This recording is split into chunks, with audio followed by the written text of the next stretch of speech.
I'm Mary Bennett. I'm 35 years old, and I'm the kind of person who doesn't like to leave anything half done. When I decided to start making handmade candles in Melbourne, people looked at me like I was crazy. Candles? Really? I heard more times than I care to admit. But to me, they weren't just candles. They were memories, scents that told stories.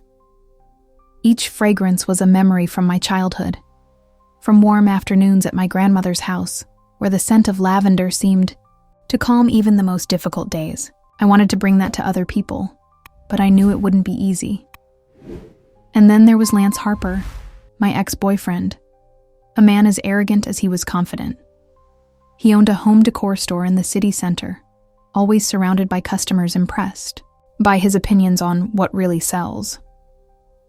Lance was the kind of person who believed he had all the answers, especially when it came to business. When I told him about my idea to create handmade candles, he laughed in my face, literally. We were having coffee at a small bistro on the corner of Collins Street, and he tilted his head back, letting out that loud, condescending laugh that still echoes in my head to this day. "You really think anyone other than your friends is going to buy these candles?" he said, as if he were a judge evaluating a lost case. Those words hurt, but they also ignited something inside me: determination. Lance is the kind of person who believes that success means following rules and being predictable. He never understood that some of the best things in life are done outside the box. To him, I was just another naive dreamer trying to prove something to the world. But he was wrong. Very wrong. Lance underestimated who I am and what I can do, and that underestimation has fueled every step I've taken since then. Besides Lance, there are other important people in this story. My best friend, Sophie, was one of the first people to believe in me. She helped me test my first formulas and supported me when I thought about giving up. And then there's Mr. Patel, the owner of the small stationery store where I bought my first packaging materials. He always said, "Mary, you have something special here. Don't let anyone tell you otherwise."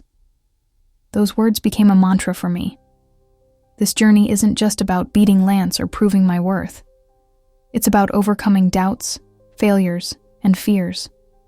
It's about showing the world, and myself, that even when everything seems to be against you, there's always a way to shine. My workshop is a small space on the outskirts of Melbourne, squeezed between a bakery that smells like warm bread in the morning and a hardware store that always has a slight metallic tinge in the air. But when you walk into my room, the outside world seems to disappear.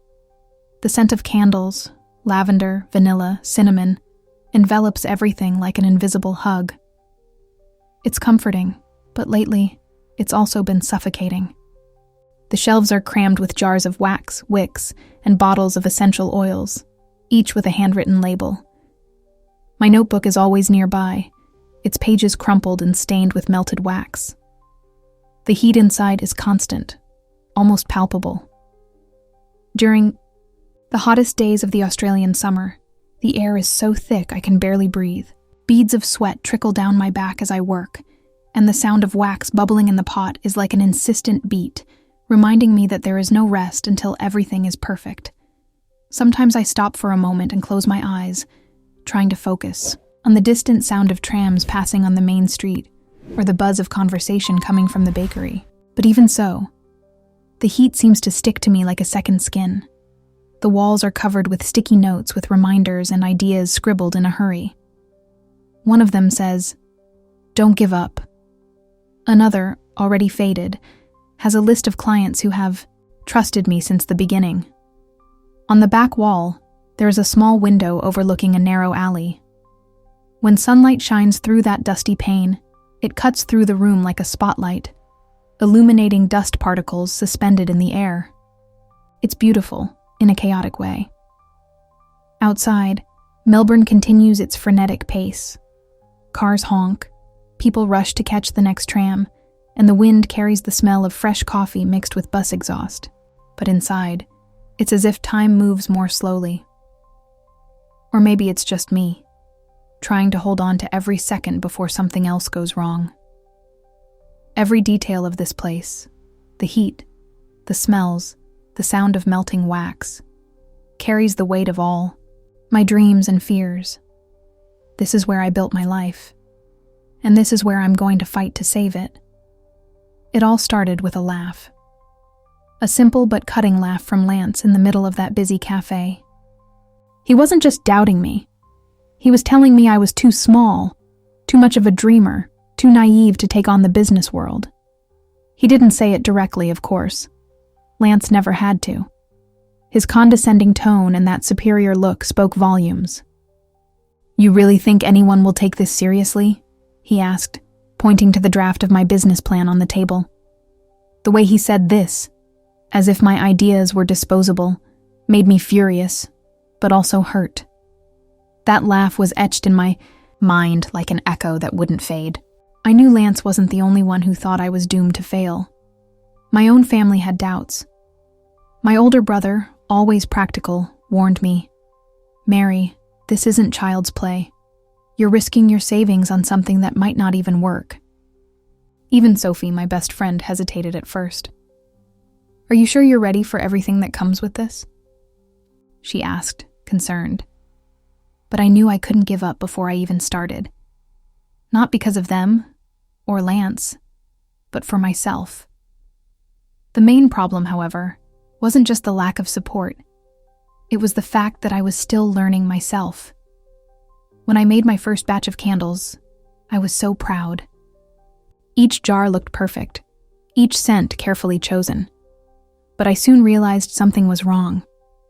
The candles started to melt at higher temperatures, turning into shapeless puddles on store shelves. Customers were furious. "This is a disaster," one woman yelled down the phone as I tried to explain. "I bought these candles for an important event, and now they're ruined." Her words were sharp knives, and I felt every cut. Lance, of course, took the opportunity to spread his poisonous opinion. Sarcastic posts began appearing on social media. Who knew melting would literally be her specialty? Mean comments poured in, fueled by his taunts. And the worst part? Part of me wanted to prove him wrong. I wanted to show him that those candles, and me, were more than jokes. But how could I do that when everything around me seemed to be falling apart? Money was another problem. My savings were almost gone, and production costs kept rising. I had to ask Sophie for financial help, which made me feel like I was admitting defeat. "It's not defeat," she told me firmly. "It's just a course correction." But I knew she was worried. Everyone was, and I couldn't blame them. When you invest everything in a dream, failures feel personal, like the universe is telling you you're not good enough. And then there was the internal pressure. I wanted so badly to prove myself. To Lance, to my family, to myself. But the harder I tried to fix things, the more I seemed to stumble. Wrong formulas, inefficient suppliers, packaging that arrived damaged. It was as if every solution created two new problems. And Lance? He continued to watch from afar, waiting for me to fall. His laughter still echoed in my head, and I knew he was right about one thing. I needed to prove I was capable. Not for him, but for myself. Because giving up would mean allowing him, and all the voices that doubted me, to win. It was more than a business. It was a battle against myself, against the expectations of others, and against the fear of failure. And I knew that if I didn't find a way to overcome it, my entire journey would end before it even began. The first crisis came at the worst possible time. I had just finished what I believed to be my best batch yet. 500 handmade candles, each, carefully packaged and labeled by hand. It was a blend of fragrances I had tested for weeks. Lavender with a subtle hint of vanilla, something I imagined as calm in a jar. I was proud. I had invested everything I had left in that production, and the stores were excited. Finally, I thought, this was my chance to prove to everyone, including Lance, that I wasn't just a naive dreamer. But 3 days later, the reports started coming in. The first messages were hesitant, almost embarrassing. "Mary, there's something wrong with the candles," one customer said. "They're melting before they're even lit." Another message followed quickly.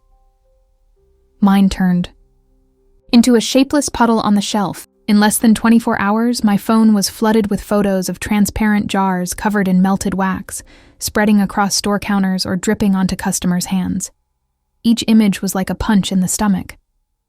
I tried to stay calm as I called the suppliers, but my shaky voice gave me away. "This wax is substandard," I explained to the representative from the company that had sold me the material. "It can't even withstand normal summer temperatures." He responded with the same indifference Lance would have used. "Miss Bennett, you should have ordered a specific product for high temperatures. This is the basic standard." The basic standard. As if I were a complete beginner, incapable of understanding something so simple. But he was right. I was a beginner, and now, because of this mistake, my reputation was on the line. Stores began canceling future orders. One of them sent back the entire shipment, along with a formal letter stating that they no longer wanted to work with me. It said something like, "Unfortunately, your brand does not meet our minimum quality standards." Every word felt like a direct blow to my confidence. And Lance? He knew everything before I even had a chance to breathe. I don't know how. Maybe he saw the posts on social media or received a nasty comment from a dissatisfied customer. But he contacted me the next day. It wasn't a phone call or a direct message. He did something worse. He posted a photo on Instagram. It was a close-up image of a melted candle with the caption, "When your brilliant ideas literally melt before your eyes. Someone tell Mary it's hot in Melbourne?" His laughter was implicit in every symbol, every comma. The comments were even worse. "What a waste of time," said one person. "You should have stuck with the coffee from the corner," added another. I sat on the floor of my workshop, staring at that photo on my phone. My hands were shaking so much that I had to squeeze the phone tightly to stop them. Sophie showed up later, bringing a cup of tea and finding me exactly like that, motionless, defeated. She placed the cup next to me and said softly, "Mary, this doesn't define you." But at that moment, I felt like it did. Every criticism, every mistake, seemed to confirm what Lance had always thought, that I would never be able to make this work. I spent the night awake, trying to understand where I had gone wrong. That's when I realized I had chosen the cheapest route. I wanted to save money by buying generic materials without worrying about quality. Lance laughed at me because he thought I was arrogant, but the truth was worse. I was careless. I chose the easy way out, and now I was paying for it. The next day, I decided to face the situation head-on. I called all the stores that had returned the candles and apologized personally. I explained the problem and promised to refund them or replace the products. Some accepted, others didn't. But what mattered was that I was trying to fix things. I also bought new materials, high-quality ones this time, and spent weeks tweaking the formula. Lance continued to mock me, but I knew this was only the first battle. If I gave up now, he would truly win. The crisis wasn't just about melted candles. It was about learning that cutting corners could be costly. Not just financially, but emotionally. That experience taught me something valuable. If I wanted to shine, I had to be prepared to take the heat.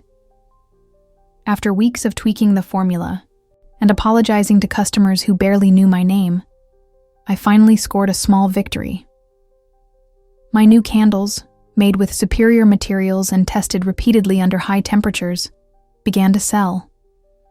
The numbers weren't impressive, but it was enough to give me a sigh of relief.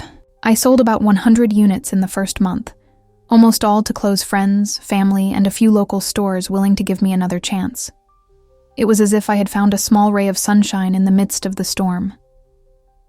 "You're doing it, Mary," Sophie said one afternoon as we had coffee in the kitchen. She was right, at least for now.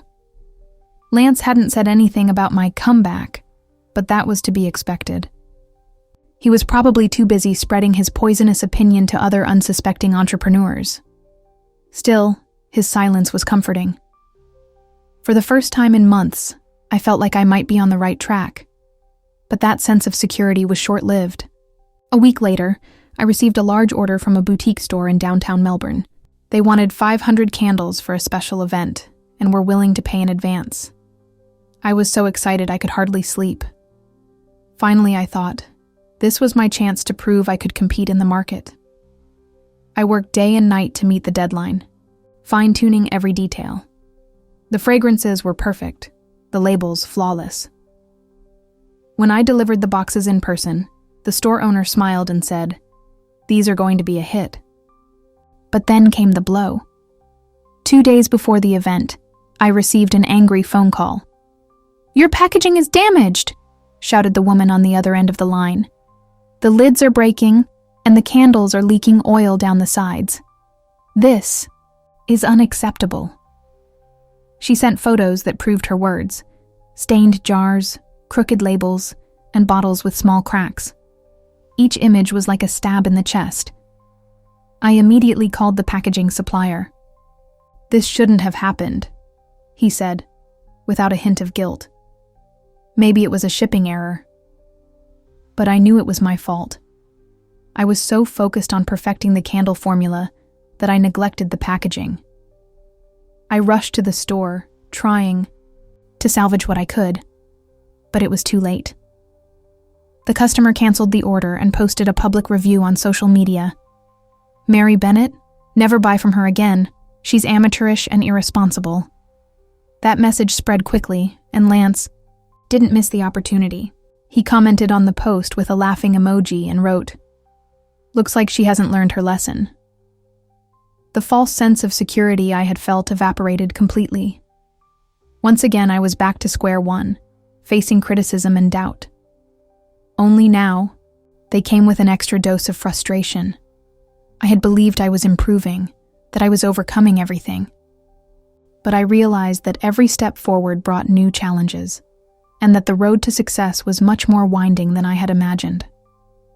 Sophie tried to cheer me up. "You can fix this, Mary. Everyone makes mistakes. The important thing is to learn from them." But I could barely hear her. All I could see were the negative messages, the disappointed eyes of the customers, and Lance's sarcastic smile hanging over me like a shadow. That brief lull wasn't a victory. It was just a pause before the next storm. The second crisis hit me like a tsunami when I thought I had already faced the worst. After the damaged packaging disaster, I thought I could fix things quickly. I contacted a new pot supplier, someone recommended by Mr. Patel, and requested an urgent delivery to replace the defective products.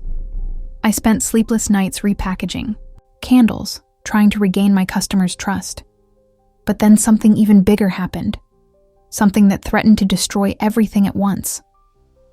I received a collection letter. It was official, cold, and relentless. "Dear Ms. Bennett, your account is 30 days past due. If it is not paid by the due date, we will take appropriate action." My vision blurred as I read those words. I knew I was struggling financially, but I didn't expect this so soon. The money I had invested in the new packaging, plus the refunds to dissatisfied customers, had drained my savings almost completely. Now, in addition to fighting for my tarnished reputation, I was fighting to keep my business alive. And Lance, of course, was there to make everything worse. He posted a picture of the collection letter on Instagram. I don't know how he got a copy, but I knew it was his doing. The caption read, "When your dreams cost more than you can afford, someone tell Mary that businesses aren't made of air." The comments were a flood of judgment. "She should have kept her old job," wrote one follower. "That's what happens when you ignore advice," added another.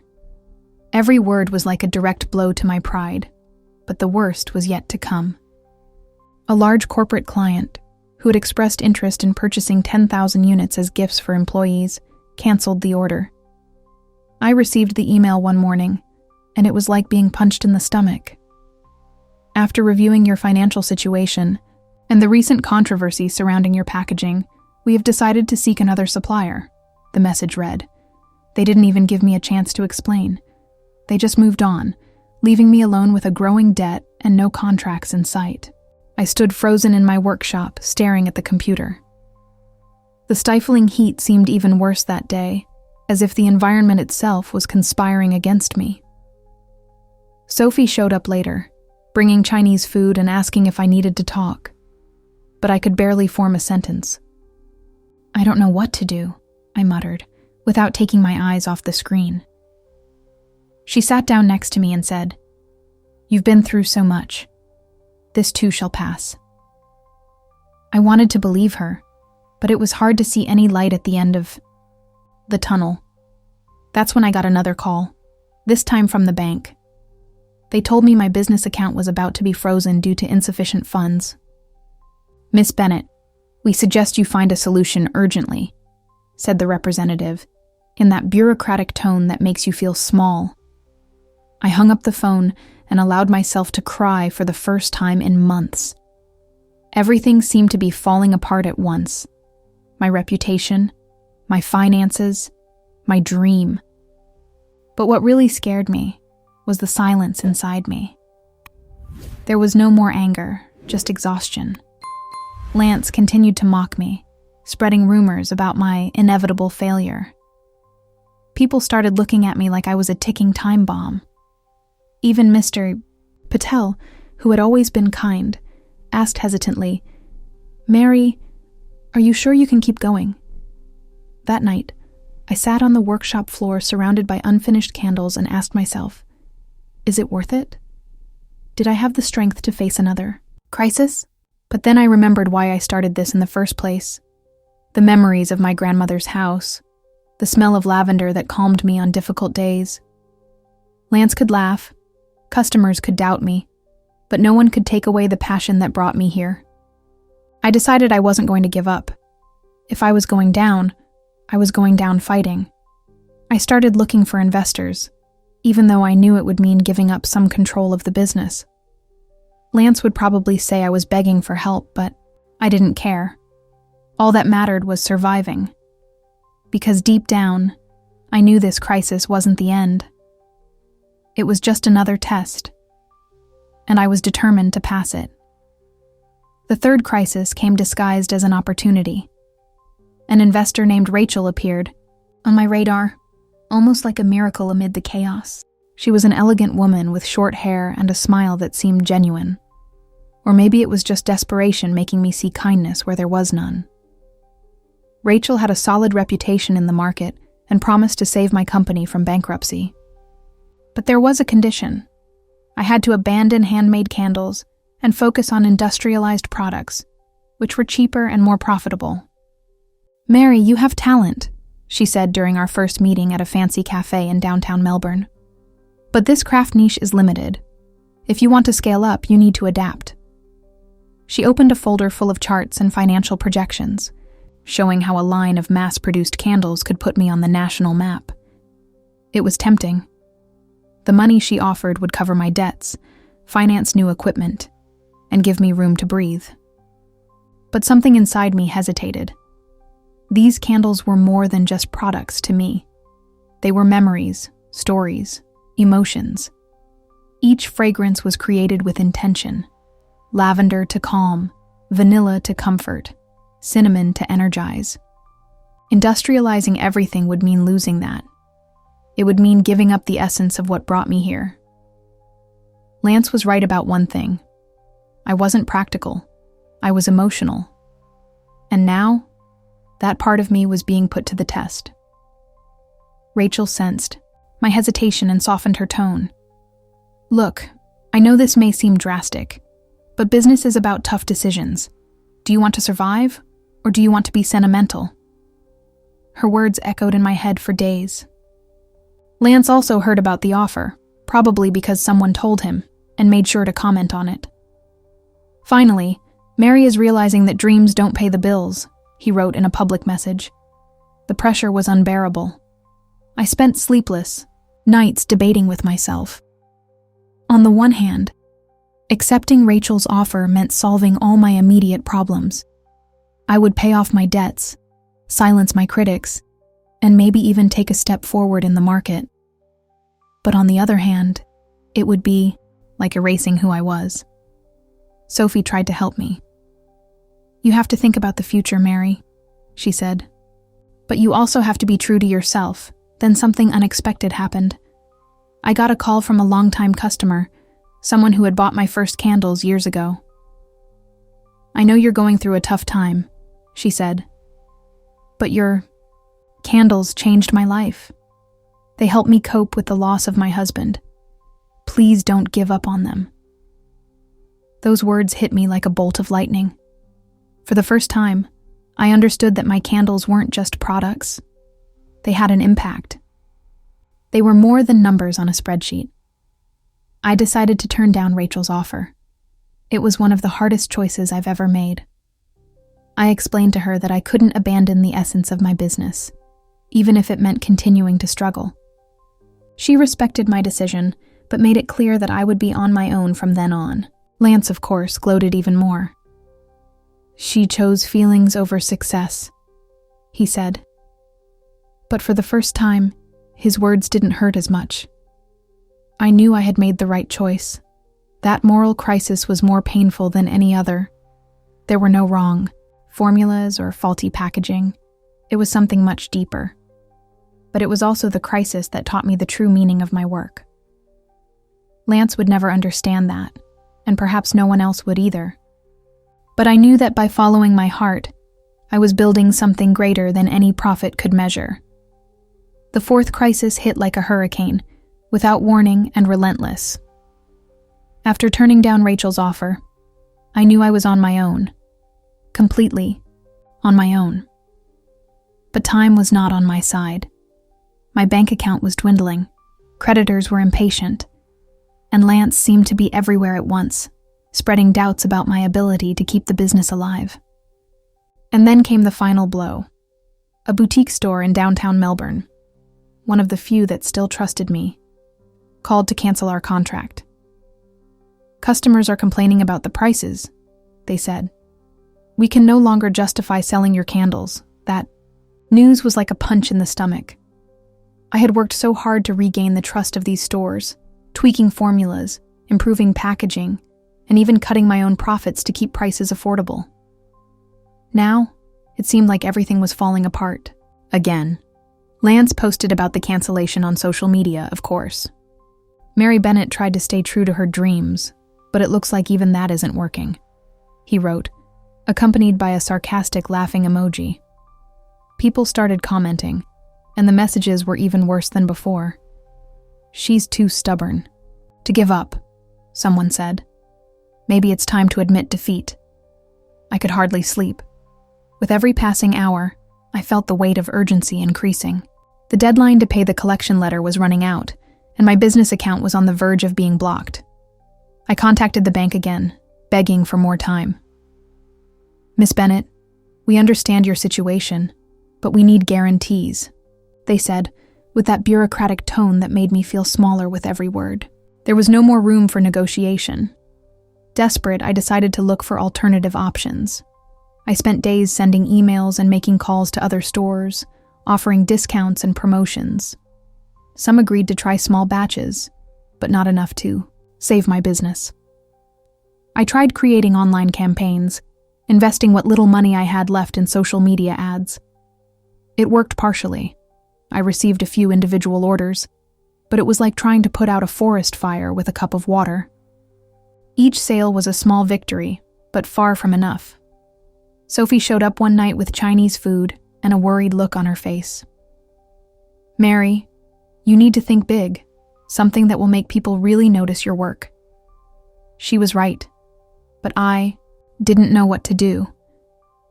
Lance continued to watch from afar, waiting for my final downfall. His laughter echoed in my head, even when he wasn't talking directly to me. It was as if he were a constant shadow, feeding every doubt I tried to ignore. Then I had an idea, a last-ditch effort. I decided to organize an in-person event in Melbourne, something I had never done before. It would be an exhibition called Light in Dark Times, where I would tell the story behind each fragrance and show the artisanal process of candle making. I invited friends, family, old customers, and even some local influencers. I spent every last penny I had to rent a modest space in the city center and decorate it carefully. It was risky, I knew. If no one showed up, I would be officially finished. In the days leading up to the event, Lance made a point of sarcastically commenting, "On my initiative, another futile attempt," he wrote. "Who's going to want to go to a candle exhibition?" His words hurt me, but they also ignited something inside me. Determination. I couldn't let him define my future. If this event failed, at least I would know I tried my best. On the day of the event, I arrived at the venue before dawn. I arranged every detail, lit the candles, and scattered flyers with personal stories about each fragrance. When the doors opened, I held my breath. For a few agonizing minutes, I thought no one would come.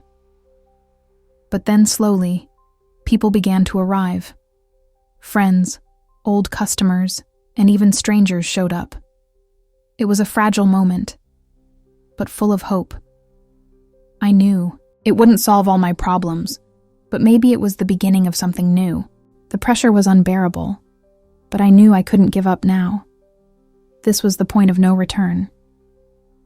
The event began with a fragile but palpable energy. People walked slowly through the space, observing the lit candles arranged on rustic wooden tables. The scent of fragrances filled the air: calming lavender, comforting vanilla, energizing cinnamon, and I could see some people closing their eyes to take it all in. I had placed small cards next to each candle, explaining their stories. How lavender reminded me of my grandmother. How vanilla was an echo of childhood. How cinnamon represented resilience. It was more than marketing. It was vulnerability. But even so, I couldn't relax. I stood near the entrance, trying to look confident as I greeted visitors. Sophie stood beside me, smiling encouragingly, but her eyes also reflected concern. Lance hadn't shown up in person, of course not, but his presence was felt in every sarcastic comment he posted during the event. He shared a photo of one of my candles with the caption, "Who knew light could be so insignificant?" The comments quickly filled with laughter and mockery. I knew he was watching, waiting for me to slip up. As the afternoon wore on, I began to notice something unexpected. People were genuinely interested. Some approached me to ask about the creative process. Others shared their own stories about how certain scents connected them to specific memories. An elderly woman told me that the scent of lavender reminded her of afternoons at her mother's house when she was a child. "You captured that perfectly," she said, with tears in her eyes. It was a beautiful moment, but also a distressing one. Those words meant a lot to me, but I knew that compliments wouldn't pay my bills. However, the real test came when a local journalist showed up. He worked for an online magazine geared toward entrepreneurs and had been sent by a mutual friend who believed in my story. He found me near a central table, where a vanilla candle burned slowly. "So, Mary," he began, holding a notepad. "Tell me about your business. What brought you here?" The question seemed simple, but it carried the weight of everything I was facing. My throat went dry, and for a moment I thought I wouldn't be able to answer. I took a deep breath and started talking. I told him about the failures, the melting candles, the defective packaging, the angry customers. I talked about Lance and his constant taunts, about how he had underestimated me from the start, and then I talked about the sleepless nights, the difficult choices, and the moral dilemma of turning down Rachel's offer. My voice was shaking, but I kept going. "This business has never been just about money for me," I said, looking directly at the journalist. "It's about creating something that touches people, something that makes a difference." As I spoke, I noticed that other people had begun to gather around, listening silently. Even Lance was watching the interview live on the magazine's feed. I could see his name flashing among the comments, trying to discredit my words. But for the first time, it didn't matter. I was speaking directly to the people in the room, and they were listening. The tension rose when the journalist asked a difficult question. What if it doesn't work? If you can't save your company, what happens next? I felt all eyes on me. Sophie squeezed my hand discreetly, as if to give me strength. Lance continued typing mean comments, but I ignored him. I took another deep breath and replied, if it doesn't work, at least I know I tried my best. And maybe, just maybe, someone here will leave inspired to try something new too. The words sounded sincere, but inside, the pressure was unbearable. Lance was right about one thing. I had no guarantees. This event could be my last gasp before total collapse. But at the same time, I felt something different growing inside me. Something that wasn't fear, but courage. I knew that, regardless of the outcome, I had given it my all. And that was something he could never take away from me. I drew attention to an important detail. The next chapter of this story will be decisive. Sign up now to follow how this battle will end. You'll find out how I turned humiliation into victory, proving that success isn't just about numbers, but about overcoming obstacles. Don't miss the exciting climax that is about to happen. The decisive confrontation happened when I least expected it. The interview with the journalist was almost over when Lance entered the exhibition space. He hadn't been invited, of course not, but he seemed determined to make a dramatic entrance. He was wearing an impeccable suit, as if to remind everyone how successful he was. His cynical smile was unmistakable as he walked around the room, looking at the candles and explanatory cards with an expression of disdain. "Mary," he called, loud enough to get everyone's attention. The reporter stopped writing and looked at him, curious. People around us began to murmur, intrigued. I felt my heart race. I didn't need any more provocation from him, but there was Lance, ready to attack me at the worst possible moment. "I just wanted to see this for myself," he continued in that sarcastic tone I knew so well. "I mean, it's impressive how you still insist on this childish idea after so many failures." He looked around, as if seeking approval from the faces of the people around us. Some looked uncomfortable, others avoided eye contact. But I knew he was trying to humiliate me publicly, turning my exposure into yet another stage for his mockery. I could have ignored him. I could have let Sophie pull me away, or simply pretended he wasn't there. But something inside me rebelled. Maybe it was the energy in the room, the stories people had shared, or maybe it was just the accumulated weight of months of taunts and underestimation. I took a deep breath and turned to face him. "Lance," I said firmly, looking him straight in the eye. "You can laugh all you want, but this isn't about you." My voice echoed in the quiet space, surprising even me. All eyes were on us now, including those of the journalist, who quickly began taking notes. "This exhibition isn't about proving anything to you. It's about creating something that touches people. And from the looks of it, it's working better than anything you've ever done."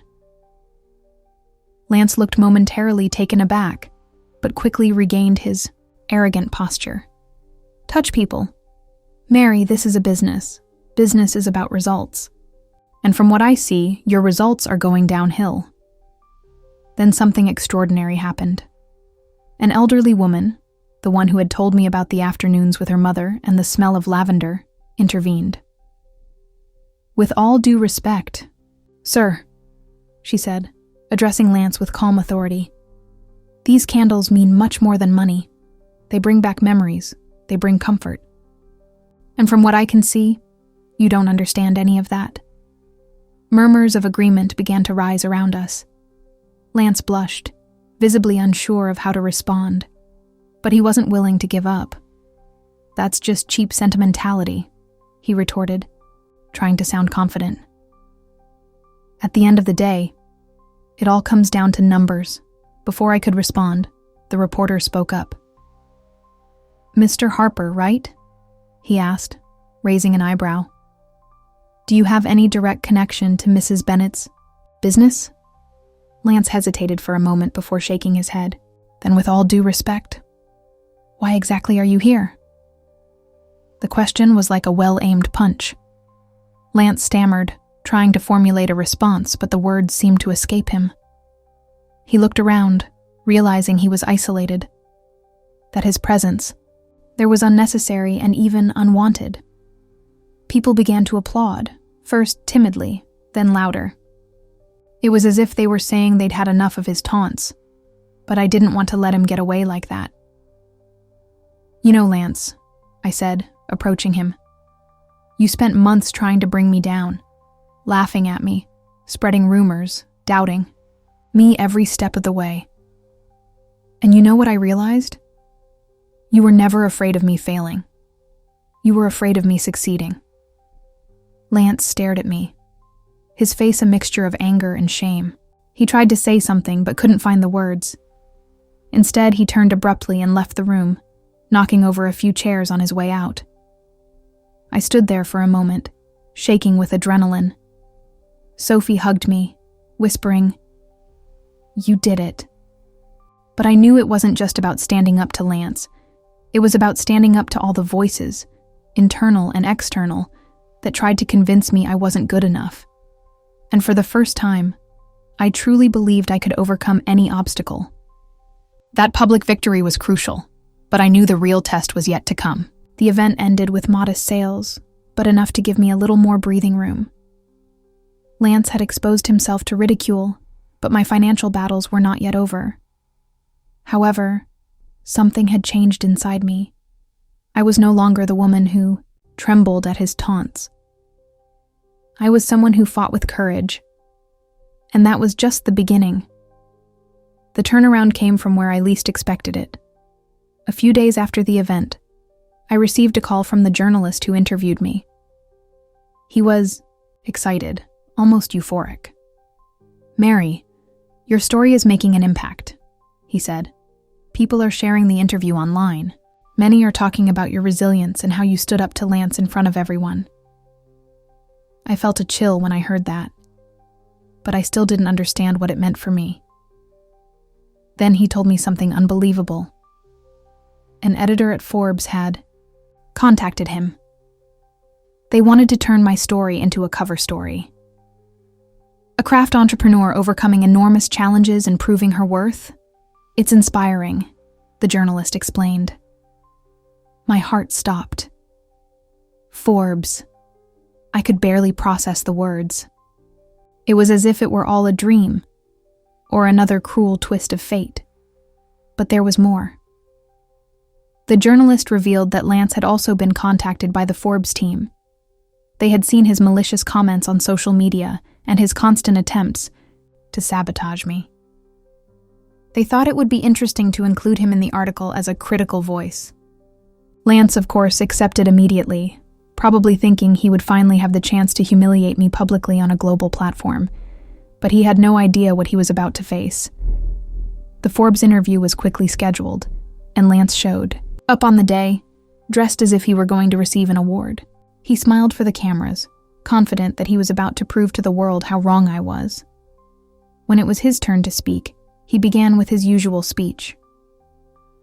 Mary has always been someone who underestimates the reality of business. She insists on being sentimental when she should be practical. He seemed to be showing off, as if he had already won. But then the reporters started asking tough questions. "Mr. Harper, you mentioned several times that Mary is underestimating the reality of business. However, your own home decor store has seen consistent declines in sales over the past few years. How do you explain that?" Lance hesitated, visibly uncomfortable. "Well, that's irrelevant," he stammered. "What about the multiple reports of customers dissatisfied with your products, especially regarding late deliveries and poor customer service? Do you think that reflects good business practices?" Lance turned red, mumbling something incoherent. To make matters worse, they showed screenshots of his social media posts. All those public mockery, sarcastic comments, and attempts to ridicule me. Lance tried to justify himself, saying he was just being candid, but his excuses sounded hollow even to him.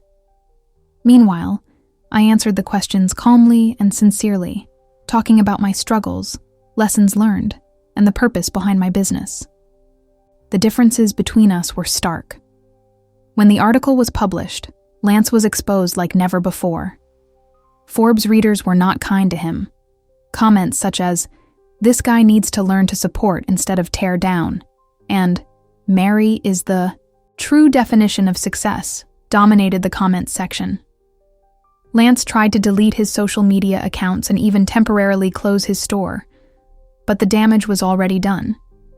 He had become the perfect example of someone who underestimates the power of resilience. For me, that victory was more than personal. It was proof that moving forward, even when everything seems impossible, is worth it. Lance thought I would be forgotten, but he was the one who came out defeated, and publicly. If you want to know how I turned humiliation into triumph and showed the world that success goes beyond numbers, sign up now. This is a story of courage, overcoming adversity, and unexpected twists and turns that will inspire you to never give up on your dreams. Don't miss the next chapter. This turnaround not only changed my trajectory, but also proved that people see value in authenticity and purpose. Lance underestimated the power of real stories, and that was the biggest mistake he could have made. The Forbes article was a turning point, but the real transformation happened inside me. Yes, Lance had been exposed and publicly humiliated, something he undoubtedly deserved, but that wasn't enough to make me feel complete.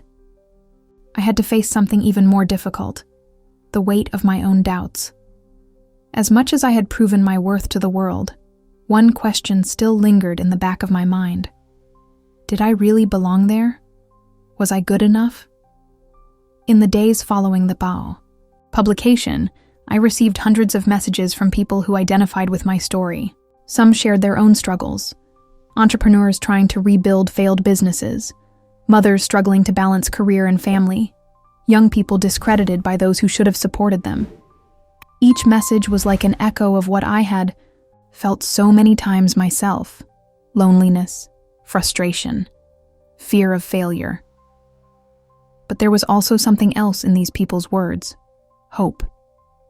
They had found courage in my journey, and that made me realize something important. I wasn't just Mary Bennett, the woman who made handmade candles. I was someone who could inspire others to overcome their own obstacles. But even so, there were times when I felt the weight of it all.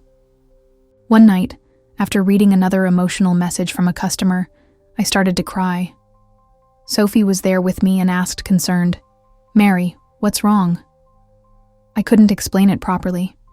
It was as if, seeing all those people trusting me, I finally realized how much I had doubted myself. Lance wasn't the only one who underestimated me. I was also hard on myself. Every mistake seemed like a reflection of all the times I thought about giving up. Every external criticism echoed the internal voices that said, "You'll never make it." Sophie hugged me and said something simple but profound. "You don't have to be perfect to be amazing." Those words stuck with me. I spent the next few days reflecting on them. I realized that much of my inner conflict came from a desire to prove something, not just to Lance or others, but to myself. I wanted to be infallible, flawless, someone who never stumbled. But the truth is, no one is like that. Success isn't about avoiding mistakes. It's about learning from them and moving forward. That's when I decided to visit my grandmother, something I hadn't done in months because I'd been too busy trying to save my business. She lived in a small house on the outskirts of Melbourne, surrounded by gardens full of lavender. When I arrived, she was sitting on the porch, knitting as she always did. Without saying a word, she handed me a cup of tea and asked, "How are you, dear?" The question seemed so simple, but it carried enormous weight.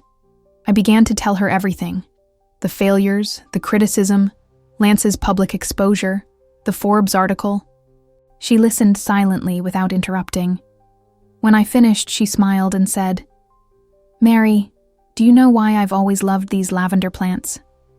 She pointed to the garden behind her. "Because they grow even when no one is looking. They withstand the wind, the heat, the storms. And even if some flowers fall, others always sprout. You are like those plants, dear. Strong, resilient, able to bloom even when things get tough." Those words hit me hard. My grandmother was right.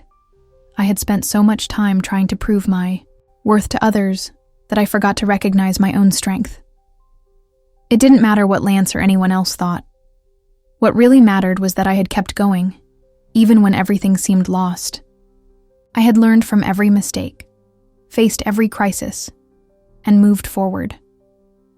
That was more than enough. When I returned home, I felt something different. A lightness I hadn't felt in a long time. Lance was no longer a shadow hanging over me. He was just a man who chose the wrong path, while I chose to move forward.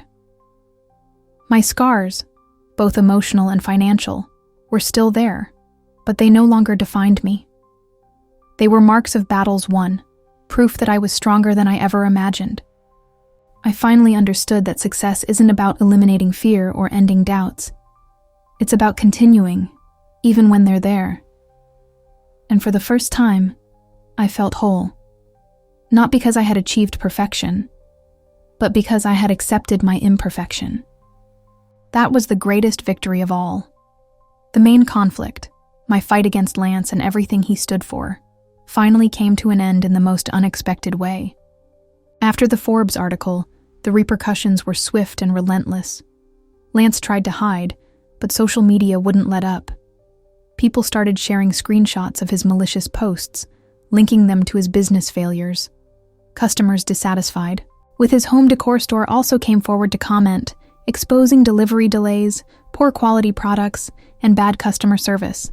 The image he had tried so hard to preserve, that of a successful, superior businessman, crumbled before everyone's eyes. I heard that he had temporarily closed his store, unable to handle the public pressure. A few days later, I received a private message on Instagram. It was from Lance. He started by apologizing, something I never imagined hearing from him. "Mary, I was wrong," he wrote. "I underestimated you and your business. I had no idea it would go this far." His message was full of excuses, that he was just being honest, that he never meant to hurt me, that he was sorry. But I knew his words came from a place of fear, not genuine admiration. I responded calmly, without malice. "Lance, you can choose how you want to be remembered," I wrote. "You can keep trying to tear others down, or you can learn from your mistakes. I'd rather focus on my path right now." There was no response after that. Lance disappeared completely from social media and stopped mentioning my name publicly. He became a shadow of the arrogant man who once mocked me in a busy cafe. But the real resolution of the conflict wasn't about Lance admitting his mistake. It was about me realizing that he no longer mattered. For months, I allowed his opinion to shape my actions, his taunts to define my sense of worth. Lance was the trigger for many of my decisions, from starting my business to the crises I faced. However, throughout that journey, I learned something fundamental. His approval was never essential to my success. What really mattered was the impact I made on people's lives. Sales of my candles began to grow again, boosted by the Forbes article. Stores that had previously canceled contracts came back to me, interested in establishing new partnerships. I received invitations to participate in local trade shows, and even to give talks on entrepreneurship and overcoming adversity. My small workshop, which had been the scene of so many crises for so long, now seemed too small to hold everything I was building. I decided to expand to a larger space and hire a team to help me with production and logistics. Sophie, of course, was promoted to operations manager. She deserved every inch of that position. However, the most important thing was the sense of peace I finally found. I no longer had to prove anything to anyone. Not to Lance, not to skeptical customers, not even to myself. Every fragrance I created, every story I told through the candles, every crisis I faced brought me there. And for the first time, I was satisfied with the result. Not because everything was perfect, there were still challenges ahead, but because I knew I had given it my all. One morning, while organizing the shelves in the new space, I found one of the first drafts of my business plan. It was a crumpled piece of paper, covered with notes and corrections. I smiled as I remembered how impossible it had seemed at first. Today, it was reality. Lance might have laughed at that idea years ago, but now it was solid, tangible, alive. The last time I saw Lance was at a corporate event months later. He was standing in a corner, visibly uncomfortable. Our eyes met briefly, and he looked away, avoiding contact. For a moment, I felt sorry for him. He had lost much more than a public argument or a tarnished reputation. He had lost the chance to be someone better. But at the same time, I felt gratitude. If it weren't for his taunts and sarcastic laughter, I might never have found the determination to move forward. I was no longer the woman who trembled at his words.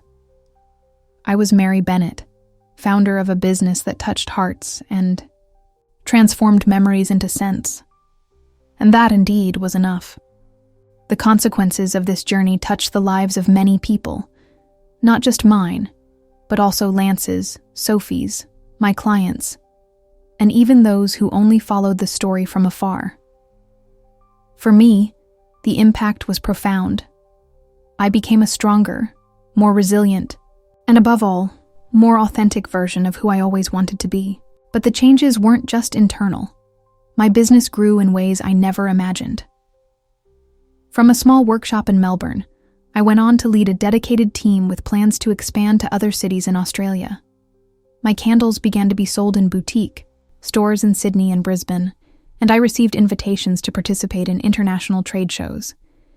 Even large chains began to show interest. It was as if every obstacle I faced had paved the way for something bigger. Sophie was another person who was deeply transformed by it all. She had always been my best friend, but now she was so much more than that. As operations manager, she found her own passion, helping small businesses grow without losing their essence. "You taught me that work doesn't have to be just numbers," she said once as we reviewed new contracts.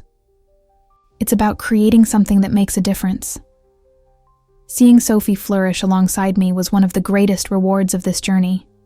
She left her old job, where she felt like she was surviving rather than living, and embraced the purpose of our business with all her heart. Together, we created something that went beyond candles. It was a space where stories were told and emotions were shared. As for Lance, well, he went down a different path. After the public collapse of his reputation, he tried to rebuild his home decor store, but the damage was already done. Suspicious customers avoided his brand, and rumors about his business practices continued to circulate on social media. He began to appear less at corporate events, and when he did, he seemed withdrawn, as if trying to hide in a crowd. I once heard from an acquaintance that he had moved to a smaller town in the countryside, looking to start over away from the spotlight. I couldn't help but feel a pang of sadness when I thought of him. Lance could have chosen to support rather than criticize. He could have learned from his mistakes instead of trying to justify them. In the end, he lost much more than a silly rivalry with me. He lost the opportunity to be a better person. Customers were also deeply impacted. Many who had previously doubted my business began to see the value of what I was creating. One customer wrote that my candles had become part of her self-care routine after a difficult breakup. Another shared that they used the cinnamon fragrance to stay focused during stressful days at work. Each message was a reminder that my purpose went beyond selling products. I was creating emotional connections. Even those who initially bought my candles out of curiosity ended up becoming brand advocates, sharing their experiences with friends and family. But perhaps the most significant change was in how people saw me. Before, I was Mary, the candle lady, often underestimated and ridiculed. Now, I was recognized as a resilient entrepreneur, someone who turned humiliation into victory. Lance represented all the voices that doubted me in the beginning, and by proving them wrong, I probably inspired others to question their own limitations. I received messages from young entrepreneurs saying that my story gave them the courage to follow their dreams, even in the face of criticism. It made me realize that the impact of my business went far beyond candles. I was contributing to a cultural shift, a movement of mutual encouragement. In the end, we were all shaped by this journey. I found my inner strength, Sophie discovered. Her purpose, Lance learned, in his own painful way, about the consequences of underestimating others, and my customers found comfort and inspiration. These consequences weren't just immediate results, but lasting marks that would continue to echo for years. And as I looked to the future, I knew there was still so much more to build, not just for myself, but for everyone we touched along the way. This journey taught me something that goes far beyond business, success, or revenge. True value lies in how we choose to face life's challenges. At first, I saw Lance as my greatest enemy, his sarcastic laugh as an insurmountable barrier between me and the recognition I so desired. But along the way, I realized that he was just an external reflection of the internal voices that had always doubted me. My fight against him was really a fight against my own insecurities, the ones that told me I wasn't good enough, practical enough, or resilient enough. The central theme of this story isn't about defeating someone or proving our worth to others. It's about finding strength where we think there is none. Every crisis I faced, the melting candles, the faulty packaging, the public criticism, seemed like an impossible obstacle. But looking back, I see that each one was an opportunity in disguise.